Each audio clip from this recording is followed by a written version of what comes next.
Bismillahirrahmanirrahim. So welcome to week 14. The topic of this lecture is memory design, and I will try to go very quickly over these last few topics. I will not go into much depth, but I want that you should be aware of these circuit elements. So if you want to study it in more detail, you should know where to find the material. So memory arrays. So compared to why they are called arrays, compared to combinational logic, which does not have like a fixed pattern, memories are very irregular in nature. What it is mean by regular is that if you have a cell, you need to replicate that cells in a very regular fashion, for example, in a matrix. So that's why these are called arrays, memory arrays. So there are several types of memory arrays. One is random access memory, which you call RAM. Then there is serial access memory, you can call it SAM. And then there is a third very interesting kind of memory, which is called content addressable memory, or CAM. So we will try to go very quickly over these memory types and see them from the cell level up to the circuit level with some details. If we talk about random access memory, then there are two main categories. One is RAM and the other is ROM. So in RAM you have both the read and write capability, and it is a volatile kind of memory. What is meant by volatile? Volatile means that if you switch off the power supply, the contents will be lost. Then ROM is read-only memory. So we already covered how to implement finite state machines with ROMs. So that is a very interesting application. But I told you before that ROMs are used in your BIOS. So it is the first program or something. ROM basically stored your basic input-output program. That is the first thing that loads up when your computer starts. So that is then there are several other kinds of ROM which are used in different kinds of microcontroller technologies. For example, programmable ROM, in which you can change the program repeatedly by a process which is called burning. So you burn different programs. Then there are erasable programmable memories, erasable programmable ROMs. Then there are electrically erasable programmable ROMs. So there are several kinds of ROM. And if we talk about RAM, so there are two main categories. One is static RAM, SRAM, and the other is dynamic RAM or DRAM. Now the static RAM is basically built of you can say flip-flop like things. Okay, so it is basically flip-flop like things. So by flip-flop like things, I mean the one that uses for example gates with feedback. But DRAMs are made of capacitors. So a DRAM has a huge capacity because capacitors can be manufactured very densely in a same area as compared to SRAM. So most of the off-chip memories are DRAMs, and they have huge capacity, but they have the problem that the capacitors leaks. So there are circuitry for capacitors which holds its value to a voltage that is stored. Then if we come to the SAM type serial access memory, there are two main categories. One is shift registers and the other is queues. So in shift register we have serial in and parallel out. So This is used in systems where you have a very high speed serial interface. For example, there are specific kinds of interfaces which supports a gigabit per second. So they are used mostly to feed the system with real-time data, and you need to put serial to parallel converters on these lines so that your circuit can process that data in real time. So imagine if you have a serial line with a huge data coming in, your serial to parallel converter converts it into several streams, and each stream can be processed in parallel by your circuit, for example mapped on your application specific integrated circuit or your FPGA. Then parallel in serial out is the opposite of this, in which your system feeds the parallel data into this memory element, and this memory element is responsible to transmit your data at a very high speed to the external world.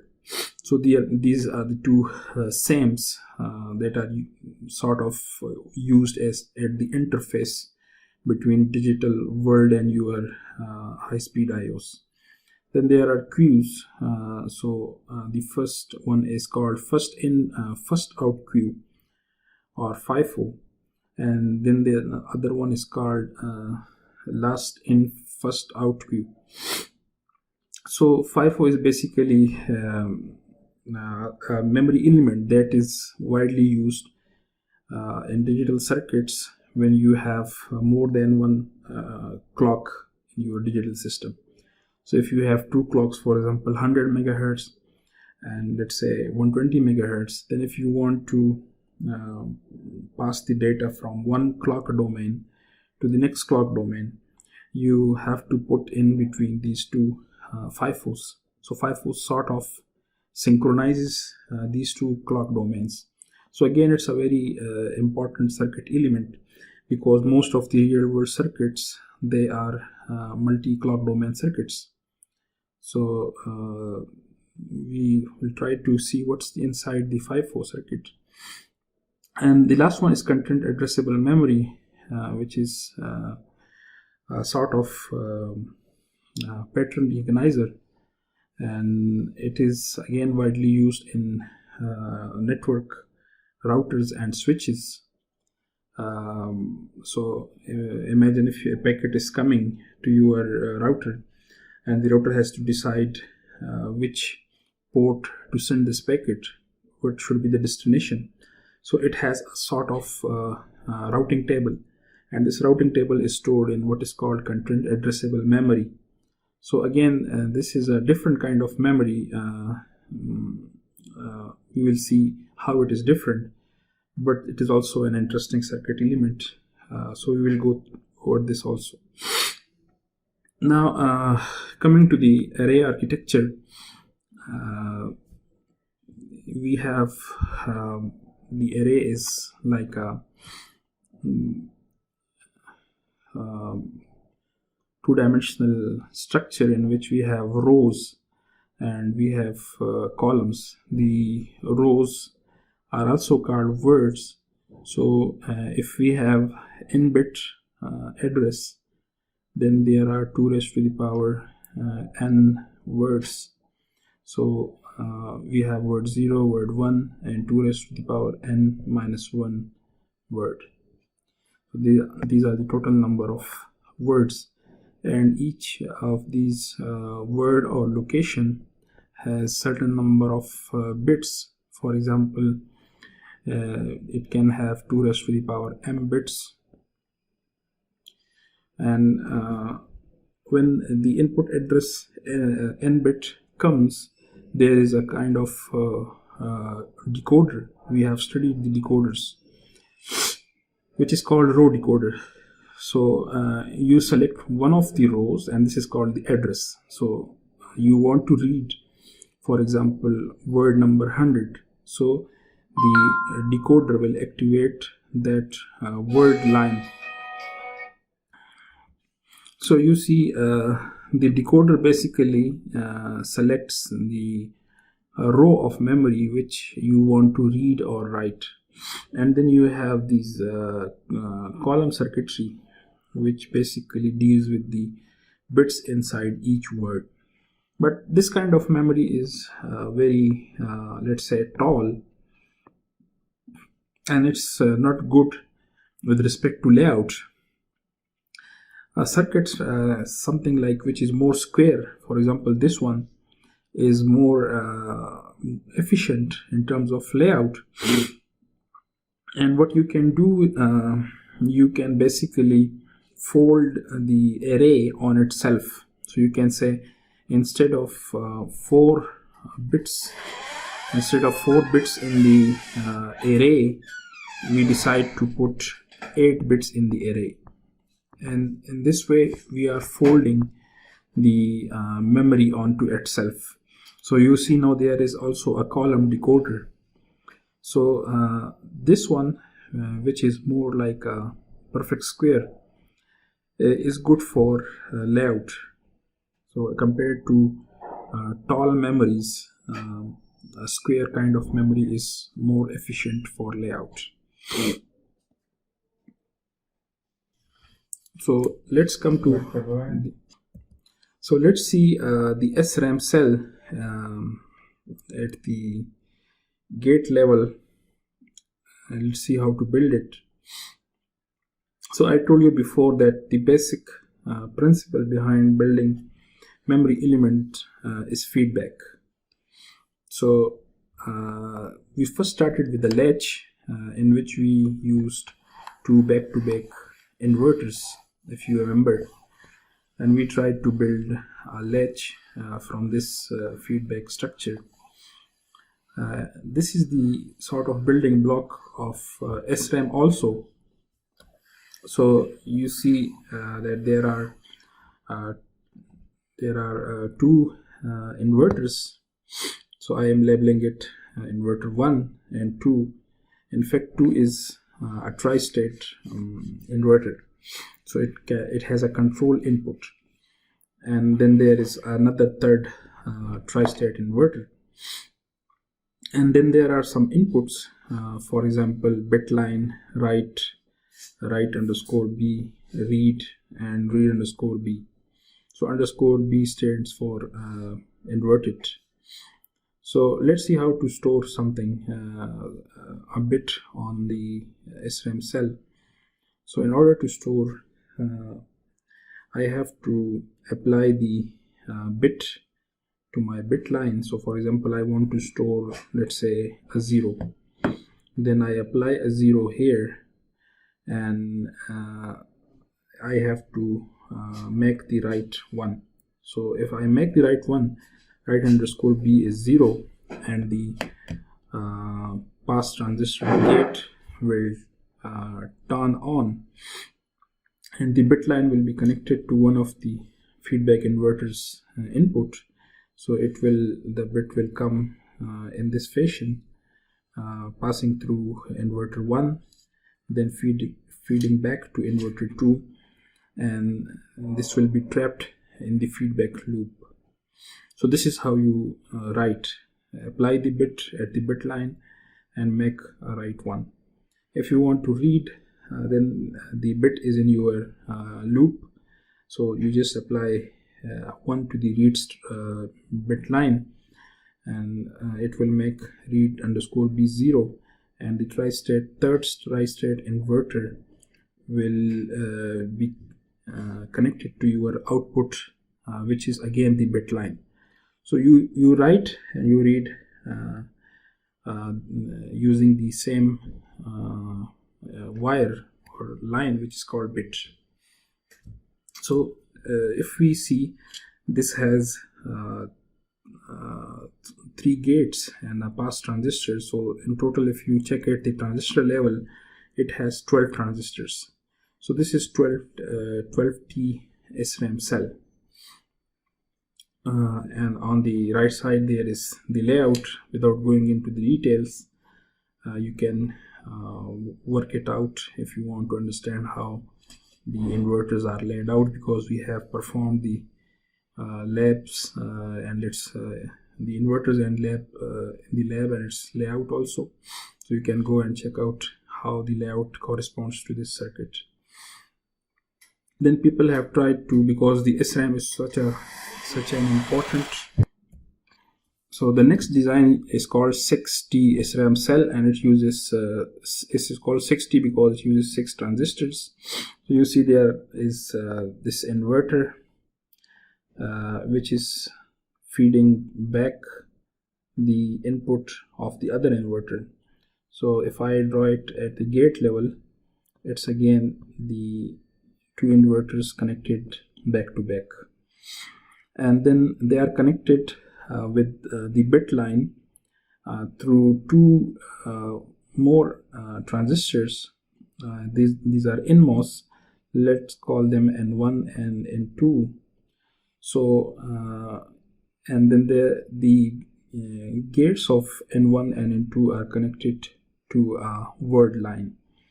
So the reading and writing again works in the similar fashion, but in this case you have to, if you want to read, you have to pre-charge the bit lines to a certain high voltage, because in the feedback structure you have to overcome the feedback structure stored voltage. So you pre-charge the lines to a certain known voltage, for example VDD, and then when you connect the you apply the word line, so the N1 and N2 are turned on, and the stored voltage on the inverter is read back onto the bit line. So this has fewer transistors than the 12T SRAM cell, and this is widely used in commercial SRAM technologies. So again, here are the details of how you have to size the transistors, because there are 2 things. One is the stored voltage in the loop, and the other is the voltage on the bit line and word line. So you want that you size the transistors in a way that your stored voltage should appear on the output lines. So the strength of transistors or the sizes of transistors should be accordingly. So these are some details which you can go into the depth if you want. So for example, the size of N1 should be greater than N2. Similarly for SRAM write, again you must overpower the feedback loop, so there are certain constraints on the sizes of transistors. So for example, N2 should be greater in size than P1. Okay, so here is a sort of summary of how the transistor strength varies. So you see the PMOS are weak for the NAND gate, NOT gates. The NMOS are strong, and the N1 and N2 transistors connected to the word line, they are medium. So if you want, you can go into more details of why they are required in this manner, but this is just a detail that is not related to the functionality.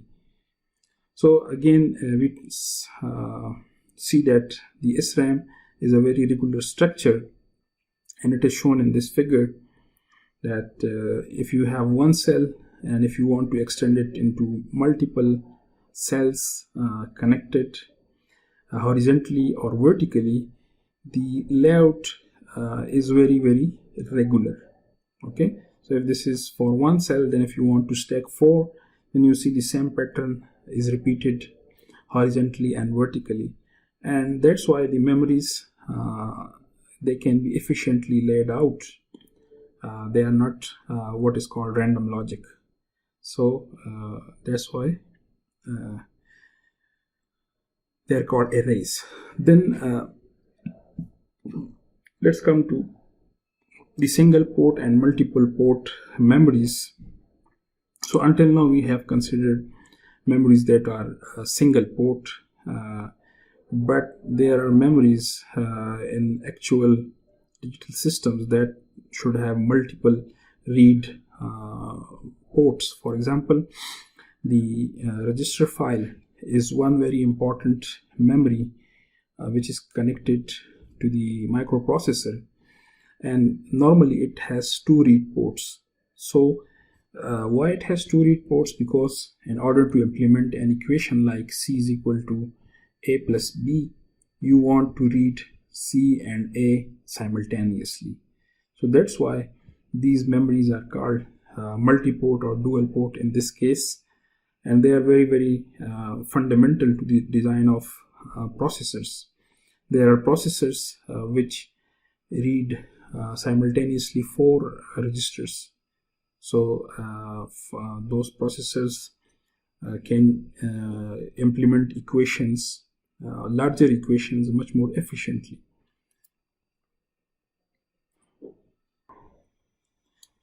So a register file is a very important memory element used in most of the processors, in fact every processor.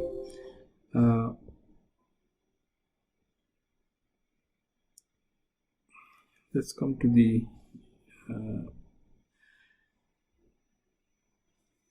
the design of dual port SRAM. So it is basically an extension to the single port SRAM cell, and now we see that in this figure that we have two word lines, word A and word line B, and they are connected to the two NMOS transistors. So word B is connected on the left side of the feedback loop, connected to N1, and word A is connected to N2 on the right side of feedback loop, and we have again the bit and bit bar. So in this arrangement we can read both bit and bit bar simultaneously by controlling word line A and word line B. So you have the same cell, but from the same cell you can read either the non-inverted or the inverted stored contents by using this kind of dual port arrangement. The next one is serial access memory. So we have several of them. We have shift registers, tap delay lines, serial in, parallel out, parallel in, serial out, and queues. So let's see the circuit structures for these. So we already know how to design a flip-flop from the basic gates.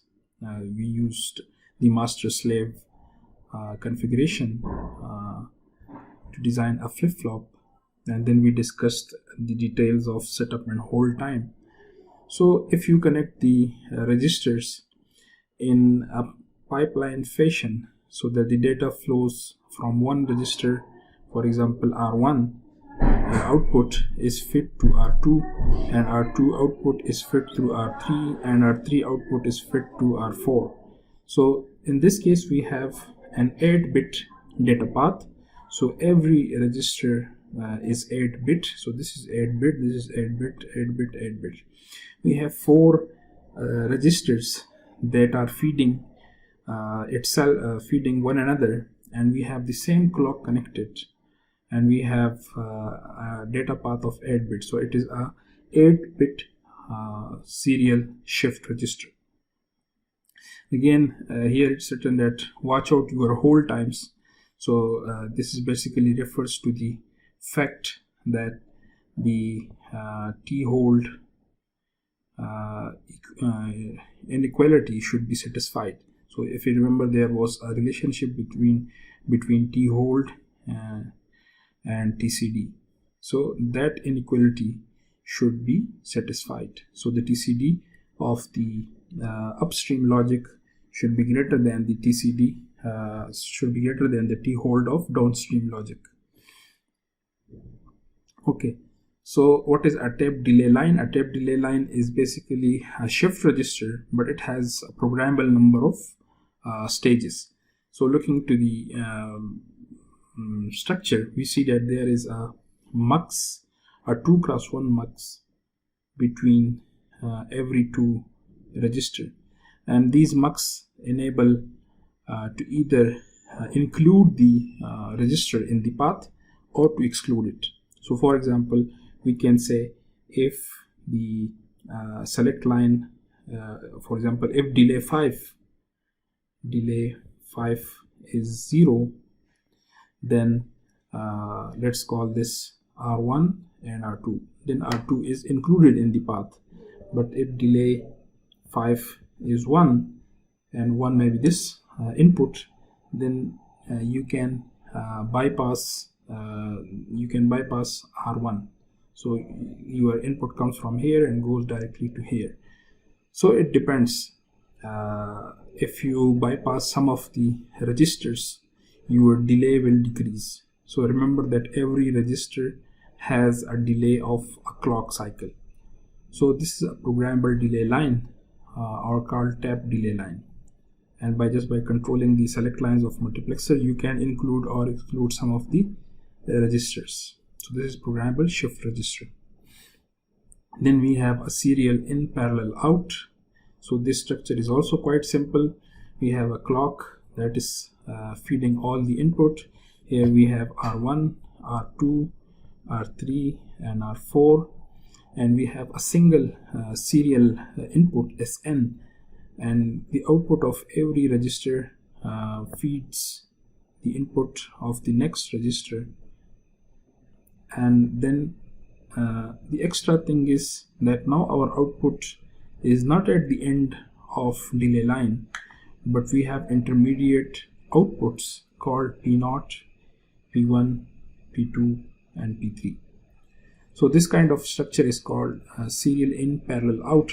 But remember that if you are starting this architecture, then the first 4 cycles for this one, the first 4 cycles are required to fill this serial in, parallel out memory. So after the first 4 cycles, you will have all the bits available in every cycle. Then let's come to parallel in, serial out. This is the opposite. And you see, again, we have a single clock that is connected to R1, R2, R3 and R4. And then we have multiplexers at the input. And let's see what the multiplexer is here for. So we have the inputs as 0 and 1, and we have all the multiplexers are controlled by a same line, which is called shift or load.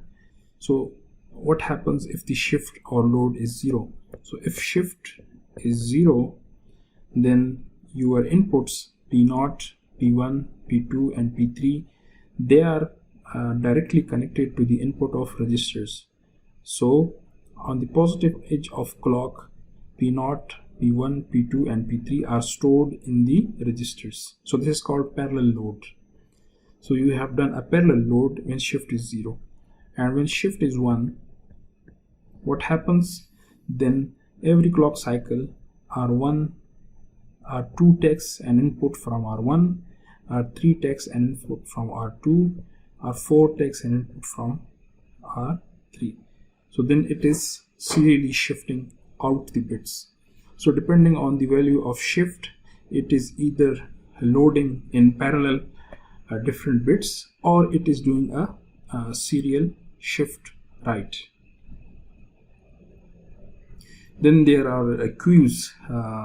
So a queue is a memory structure which gives the data a sort of sequential order. So the data comes in and goes out in the same sequence. So I told you that there are different kinds of queues, for example FIFO and LIFO. So what is FIFO? A FIFO is used when you want to connect to different clock domains. So for example, this is some digital circuit and it is driven by clock 1, and this is a different circuit that is driven by clock 2. Then you always put a FIFO between them to synchronize the two clock domains. Otherwise there will be setup and hold time violation, and you will basically disobeying the digital discipline. Some of your memory elements can go metastable. We have discussed this in detail. Then LIFO is a stack kind of memory. Again, this is a very important structure in computer system architecture. So remember from your programming course that you used to have a main function, and inside the main function you have several functions like function 1, function 2, function 3, and so on. So a stack is used during the function call. So whenever a function is called, its return address is put onto a stack. If a function 2 is called, its return address is put on top of that. So when you return in the opposite direction. First return function 2, then return function 1. In this way, your programs ensures a sequential flow of So stack is there to ensure a sequential flow of your program. So that's why it's a very important building block of computer system. So lastly, let's come to the memory which are called CAMs, so content addressable memory. And this kind of memory is interesting because most of the memories we apply an address, and at the output we read whatever is stored at the location of the address. So we gave an address, we read a data. A CAM is a sort of the opposite. We gave a data to the CAM, and we get the from the CAM we get if the data is present or not. So it's a sort of you can say query system. So you can say check if this data is stored inside the CAM, and it says yes or no. And it also tells you if it is stored, then where in the memory is the data stored. So I told you in the introduction that CAMs are very widely used in network routers and switches, and they are used for routing purposes. So if you have an incoming packet, the circuitry checks the destination address, and based on the destination address it performs a lookup. So a lookup is performed using a CAM, and the CAM says, okay, I know that where this destination is, and this is the port that you have to send this packet on. So you see that CAMs are very important circuit elements, and they basically you can say they makes the internet work, because at the backbone of internet are routers, and that's why you can send your packets around the world. So let's see the structure of a CAM cell. So here in this figure we have a 10 transistor CAM cell, and if you look here we have the normal SRAM cell that is combined. So this is the normal SRAM cell, the well-known feedback structure, and then we have 4 other transistors that are there for the match line. So how it works is you apply the key bits. So you always, so if this is a CAM, you always apply the key bit and you get a match. If the key is present inside the CAM, the match is 1. So these 4 transistors if the key bits are present in the CAM, the match lines will pull up and you will have a match equal to 1. If they are unequal, the match will be 0. Okay, so you can consider some bits and check how that works. You can combine multiple of these CAM cells in a regular matrix structure to build a CAM that can store multiple bits.